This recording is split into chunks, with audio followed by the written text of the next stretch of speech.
Ce boulanger de Bastia se lève aux aurores depuis 39 ans. Dans la nuit de samedi à dimanche, il perdra 1 heure de sommeil. Même s'il est habitué, il ne comprend plus le sens de cette mesure et espère en finir avec l'heure d'été et l'heure d'hiver. C'est inutile maintenant. Ça ne sert absolument à rien. Franchement, ça embête beaucoup de personnes, je pense.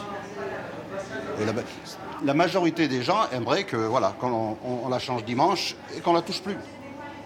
Voilà. Aux côtés des professionnels, les familles râlent aussi. Les parents et grands-parents nous confient qu'ils ont du mal à retrouver les bonnes habitudes avec leurs chérubins. Le matin, au réveil, ils ont faim avant l'heure, donc à 11 h. Le soir, à 6 h, ils commencent à avoir faim. C'est embêtant, oui. Pour le soir, pour les coucher aussi, ils n'ont pas sommeil. Non, c'est perturbant quand même. Une grande consultation sur Internet a été organisée par la Commission européenne en 2018. 84% des Européens se sont prononcés pour la fin du changement d'heure. Cette mesure est considérée comme inutile. Au niveau médical, les spécialistes du sommeil estiment qu'elle perturbe notre horloge biologique et nos hormones.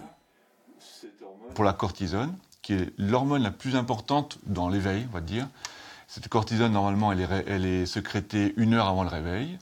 Et si vous voulez caler d'1 heure le réveil en avance ou en retard, c'est cortisone qui va mettre, elle, 3 semaines à se mettre à jour, et ben, elle va être au mauvais moment. Donc les gens vont être fatigués sans comprendre pourquoi. La Commission européenne devrait trancher ce débat en 2021. En France, les personnes consultées ont voté pour l'heure d'été afin de pratiquer plus longtemps leurs loisirs et pour pouvoir prolonger les apéros. Ah ouais, ce fameux changement d'heure.